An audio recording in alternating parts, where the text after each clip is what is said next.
Hello everyone, today we're gonna be playing TouchStarved, and I got recommended this by a friend, and I don't know what to expect from this game, so let's play. Oh yeah, this is a demo by the way, so let's hope the full game comes out.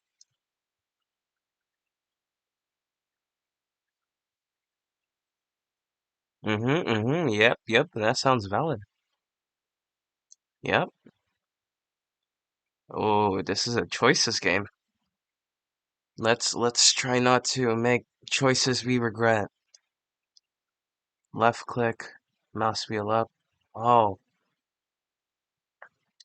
wheel down. Spacebar. Okay. A name. Let's put very cool guy. Yep. Choose your pronouns.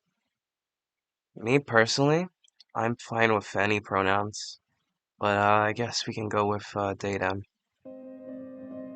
This world began to unravel long before you were born. It began with fog's fall. Spectral mist bled from the seams where reality wore so thin it split.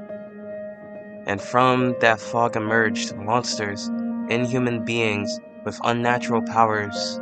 Some possessed language and intellect, others were mindless beasts, driven by little more than the desire to slaughter. As cities fell and unrest spread, humans united in their fear while monsters thrived in the chaos. And then there's you. You're not even sure if you're human.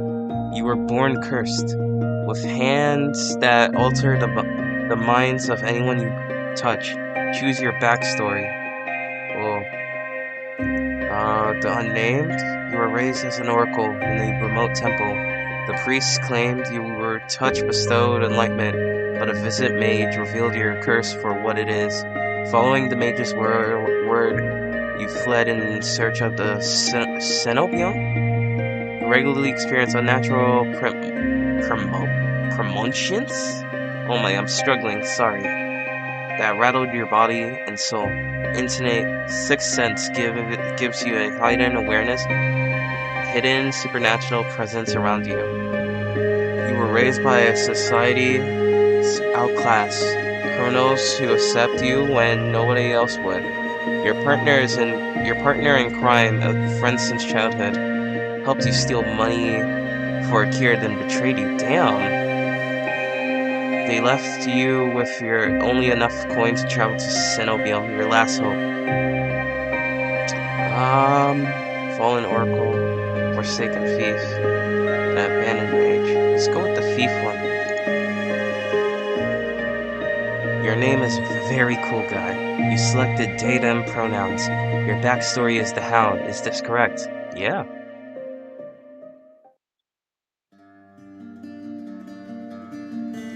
The land stretches as far as the eye can see. There's nothing out here but death. The ever-present stench of decay, and countless sun-bleached bones cast like seeds across the barren land. I could say death doesn't scare me, but to tell the truth, I'm desperate. It's been 2 weeks since I joined a caravan bound across the waste. Finding a group that would accept me was a trial in itself. As rations grew sparse and my canteen ran dry, I began to despair. Danganronpa? Question mark? But then I saw it.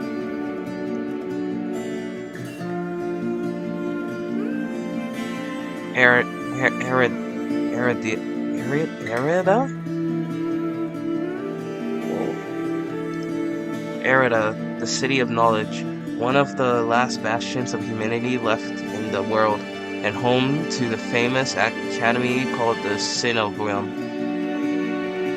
All the world's knowledge gathered in one place. If there's any where I'll find a cure for my curse, it's there. The artwork is absolutely amazing. All that stands between me and the curse is a final stretch of salt-soaked waste, or so I think, until I see the first tendrils of fog shaking beneath the wagon. Is this fogfall? My stomach sinks at the very whisper of it.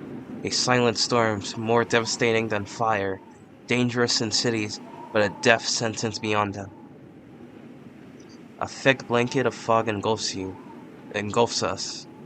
Smothering out the lantern's light, the wagon lurches to a stop. An eerie silence, heavy as the mist falls over us. The only warning we get is a strangled scream. Stay back! No. The cry dissolves into wet gurgling. Then the wagon violently pitches to the side. I hit the ground hard, the air punched from my lungs. When I opened my eyes, adrenaline lends sudden, awful clarity to the carnage around me. Damn. A trader I once shared bread with lies face down in the mud, their back reduced to long strings of torn muscle, gleaming gristled, and exposed bone. Bodies litter the wasteland. I try to rise, but my ankle explodes with pain, so blinding white blooms across my vision. Only when my eyes adjust do I see the dark shape in front of me. I know somebody in this world would say, "Hear me out," and me personally, I have zero words for that. A soulless stoop over the twisted form of a caravaner. I freeze, but it swivels its head, a dozen bulging eyes twitch in my direction and blink as one. The soulless lets out an ear-splitting shriek and runs at me. But right before it reaches me, the beast barrels past, vanish into the mist. Distantly, a horse screams in the dark. I need to move now. Shit. Our choices matter. In an actual scenario, you would run the fuck. I take off, running deeper into the haze. The fog is so thick that I fear I'm heading in the wrong direction until I see a dim pinprick of light emanating from the shadow of a spire. Oh my, I can't read. Sorry, guys. It's faint, but it's enough. I came too far to die here. Rapid footsteps echo all around me. I turn in circles, frantically searching the opaque mist for the source, but the fogfall twists and stretches sound. Suddenly, the caravan's driver bursts forth from the fog. Our eyes meet too late. He slams into me, knocking me to the ground, and slips in a patch of mud. The soulless falls on him as soon as he slows. It catches the driver by his throat and rakes his stomach with razor-sharp claws. He comes apart like wet paper, splitting intestines and viscera in a steaming tide. Fighting the urge to heave, I claw frantically through the slippery muck for a handhold. Shit. My hands catches on the jagged edge of a rib. Jutting up from the water, bandages unfurl around the gorge, torn deep into my palm. Am I dying? The pain's quickly forgotten when a hand closes around my wrist. Can you stand? One of the travelers from the caravan leaps over to me. We need to run. I reach for my hand and I realize too late that my bandages have come undone. Don't touch me! The sensation of their fun brushing the back of my hand sends a shiver down my spine. Oh. Wait, did I skip a part? All it takes... Oh, shit. When Shoddy says, no condom, or something. No. Oh, my honest reaction when I see the grimace shake, yeah. Their lips peel back from a deranged grin.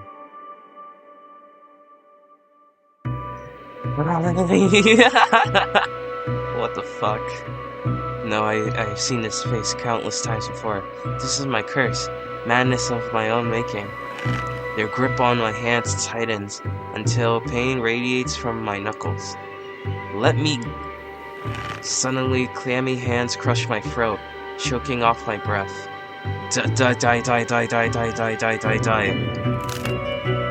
Spit bubbles at the corner of their mouth, flex my face. The edges of my vision darken as my lungs scream for air. Shit, I won't let that slide. My nails gorge deep into the child's wrist, but no matter how much blood I draw, they don't flinch. The more I struggle, the tighter their grip grows. My pulse hammers in my ear, slowing with each thudding beat. Get back! Oh my gosh. This can't be happening. I'm going to die. And not because of the fog fall or the soulless, but because of my own curse. Tears sting my eyes. No. Not here. Not like this. Come on. The hands drop from my neck, leaving me wheezing for air, my lungs burning with each ragged cough. My vision clears and the traveler's face takes shape, hovering inches from my lips, still split in that macabre smile, even as blood seeps between their teeth. They give one last shuddering breath, then slump over the claws hooked through their stomach. The soulless shoves the body inside, and the glowing eye studying its leathery skin thin as through grinning. There's a flash of claws, red spill across my vision.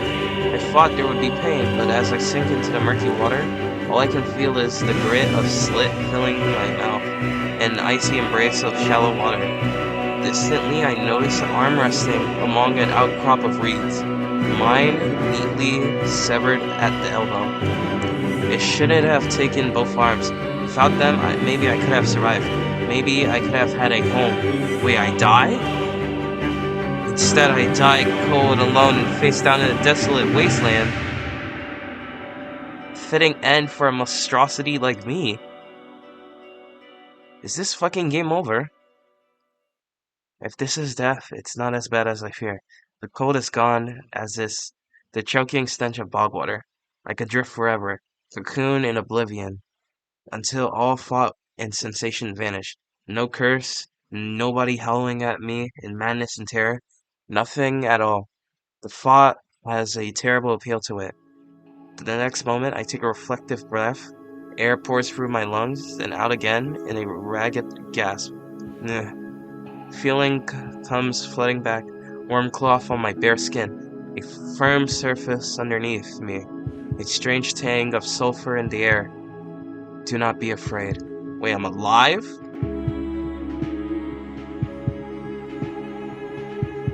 I twist my head towards the voice. Tears flood my blurry vision at the bright glow of lamplight. Try not to move. The voice is calm, steady, and commanding. But more importantly, it's a stranger's voice. Damn, he looks like a Zhongli from Genshin, but has a little bit more melanin in him. One thought cuts through my mental fog. I have no idea who this is, and I'm completely at their mercy. Stay away from me. My words come out in little more than a creaky whisper. I clamp my mouth shut, hating how weak and helpless I sound. No. Who the hell is this? I should try to get up. I manage to push myself up on one elbow, but my head swims, and my surroundings give an alarming lurch.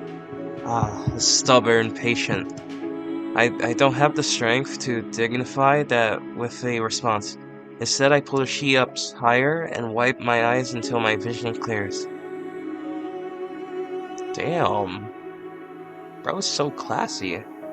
The stranger towers over my flown form. Warm light reflects off his pristine medical coat. So this is what doctors look like. I see why people get sick and get injured all the time.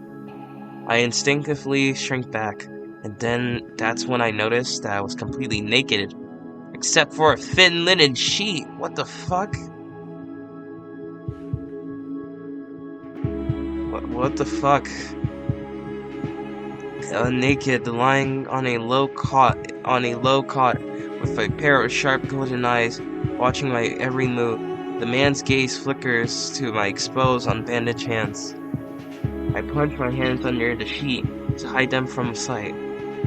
Though it's too late, he must have noticed what they look like. Some light-skinned Riz right here. Strange, cursed, inhuman. I brace myself for his inevitable and suspicion and disgust, but his expression doesn't even flicker from that courteous smile. He just watches in placid silence as I struggle to make sense of my surroundings. This look, man, like shit. No wonder this character I'm playing as is going crazy. Where am I? Who are you? Be calm. You are safe here. Whoever this is, he clearly has no idea who or what I am. I have never been safe anywhere with anyone. The only people I ever trusted betrayed me for a fat purse of a coin. I'm not being fat phobic. I respect fat people. But damn. I scowl, pulling the sheet protectively around myself. Where are my clothes? The man's golden eyes narrow slightly. A sharp sigh rustles the paper in his hands. I see you are not to be dissuaded. Your clothes were torn to shreds when I found you, but I procured replacements. Yo, this is a nice space. Look at the art. Oh my. There's potions, this thing for like medicine and spices, a sink, bottles, syringes, painting, more potions, glasses, a heart picture. What is this? It's not a telescope. A microscope, that's what it's called. With a soft creak, he stands from his chair, giving a better view of my surroundings. I seem to be in some sort of medical clinic. Bottles of silvery alchemical concoctions line the counter in neat rows. This is some fancy vocab. The air makes my nose twitch, a faint whiff of smoke, and something distantly metallic that I can't quite place. The air makes my nose twitch, a faint whiff, smoke, and something distant, metallic. Oh, this is... Wait, again, or what? Oh, the doctor produced a large, dense bundle of cloth, which he sets... God damn, he's like, what, 7 foot at least? Which he set at the foot of my cot. He's easily a head taller than most, and I have to crane my neck to look at him. Wait, am I, like, looking up from his point of view and he's looking down, or, like, eye length, or, like... Oh, shit, I skipped something. My bad. Wait, can I go back? Oh, I can read this. The doctor... I said thank you, I guess. Thank you. I should be polite as if I can, especially since I don't know what he can do or what he wants with me. Thank you. You're welcome. I will leave you to get dressed. This is Zhongli, no? But better. With a curt nod, he leaves through a narrow door. I hear a soft click as the lock turns behind him. I count to 3 in the sudden silence. When I don't hear any more footsteps, I reach for the bundle of clothes. An inch on my elbow stops me short. I reach down absently to rub at it, then freeze when my fingers meet a neat line of stitches. I know what I saw. That beast took my arm clean off. And yet my arm shows no sign of injury apart from the black stitches poking through my skin. I gingerly flex my fingers, feeling my heart race at the sensation. This is impossible. I should be dead, or at least gasping out my last breaths. I squeeze my eyes shut, waiting for the pleasant dream to unravel, to wake up bleeding out in the swamp. When nothing happens, the second takes by, and my arm remains resolutely healed, my surroundings pristine and quiet. In numble disbelief, I reach for the replacement cloths and begin stiffly pulling them on. They're thicker and warmer than mine were, with a black woolen cloak to go with them. But there's one thing missing, my bandages. The golden-eyed man didn't leave me with any, even though I know he saw my hands. I slide off the bed and take a few unsteady steps towards one of the drawers. If this is indeed a doctor's clinic, there must be bandages somewhere. I start opening drawers at random, and of course, that's when the door swings open once more. Are you looking for something? I whirl around, clutching a thick roll of clean bandages. I try to step back from him, but my legs bump up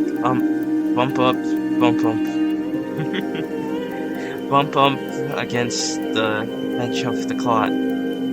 Your caution is understandable, though if I meant you any harm, you would know. That doesn't make me feel better in the slightest, but he makes no move towards me, so I quickly wind the bandages around my hands. The glowing scars and molted skin disappeared under a layer of clean white cotton. May I ask why you need additional bandages? Wait, what? Yo, look at me, bro. Bro's looking the other way. What happened to eye contact? I clenched my jaw. I knew it would only be a matter of time before he asked about my hands, though the way he does it is strangely roundabout. I'm not glaring at him. But these two are the same fucking answer. I guess, say nothing.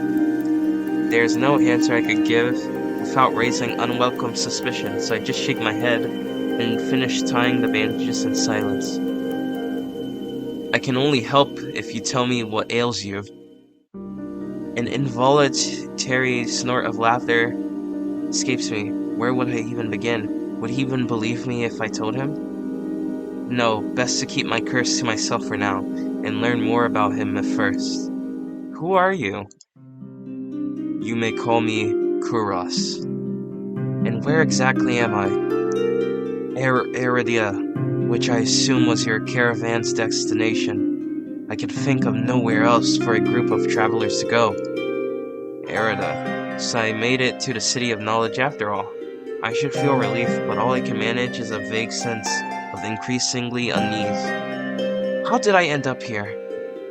I brought you to my clinic, of course. You were the only survivor from the caravan, barely clinging to life. You needed immediate treatment, which you provided? Yes. He says it so simply, as if I'm a small child and he's explaining basic addition to me. I frown and flex the fingers on my recently healed arm. Aside from being a bit stiff, it feels fine, thoroughly attached to me. Now he's facing me. Wow. You're saying that you stitched my arm back on? Pardon? The Solus attacked the caravan. It ripped everyone to shreds. It tore my arm clean off. But when I woke up here, I trail off bewildered. I have never heard of any magic that could heal a mortal wound like that. What kind of person could do such a thing? The doctor, Kuras, pinches the bridge of his nose. He sits back down in his chair, quiet for a long time. I do not know where you come from, but Erida is the City of Knowledge, and deadly secrets alike. Information is power, and it is most unwise to give or receive it freely. Since you have refused to divulge your secrets, I will not divulge mine. I do not even know your name. You are new to Erida, so I will overlook this specific breach of etiquette.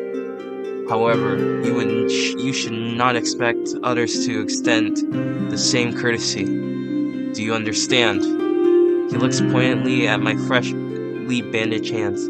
Loath though I am to admit, he has a point. I also a complete stranger to him, and if he telling the truth, he saved my life. I take a deep, steady breath. This time, when I speak, I sound a bit more like myself. Very cool guy. My name is Very Cool Guy. It is a pleasure to meet you, Very Cool Guy.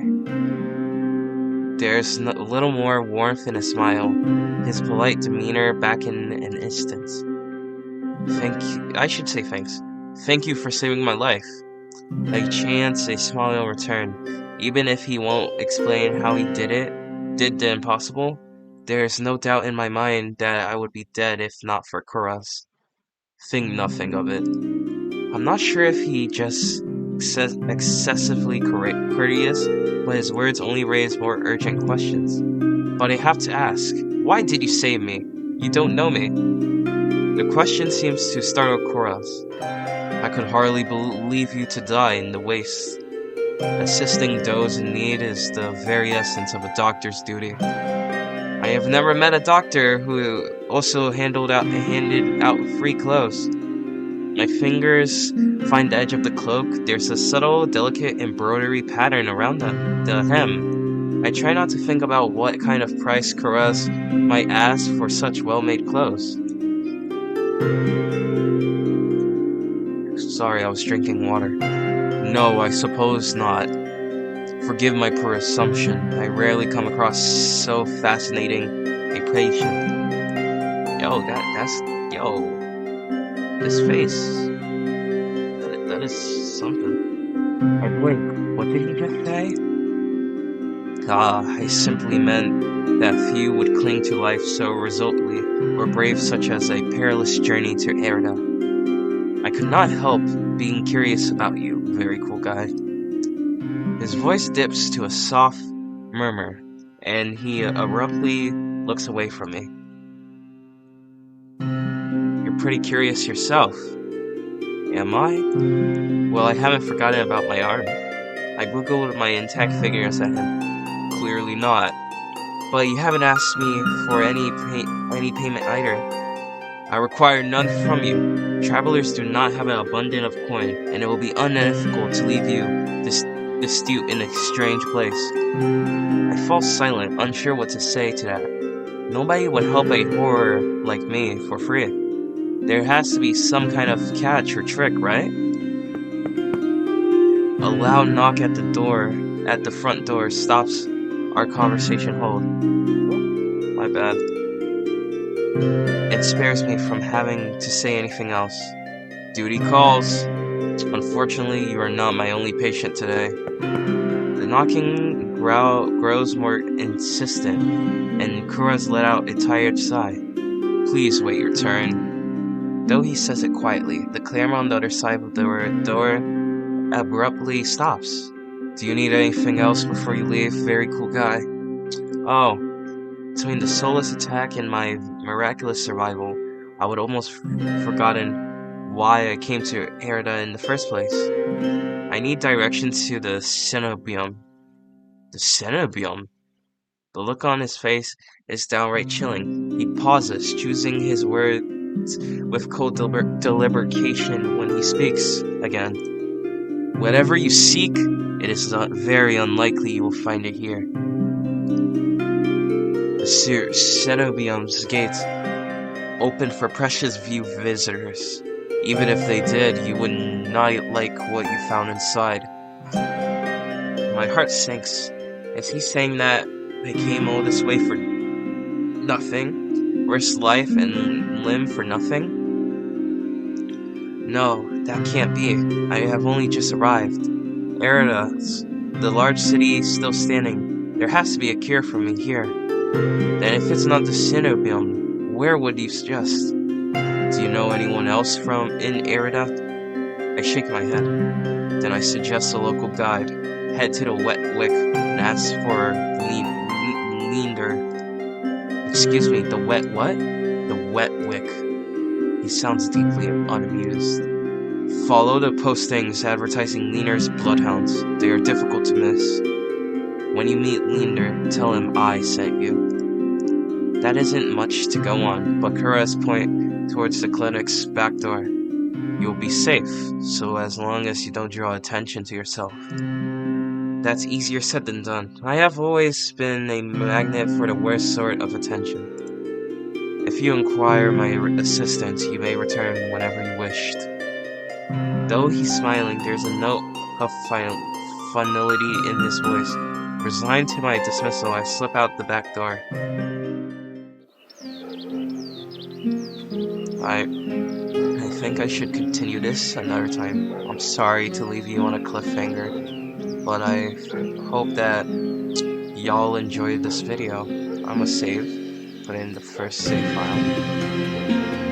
And I hope you like, comment, or subscribe.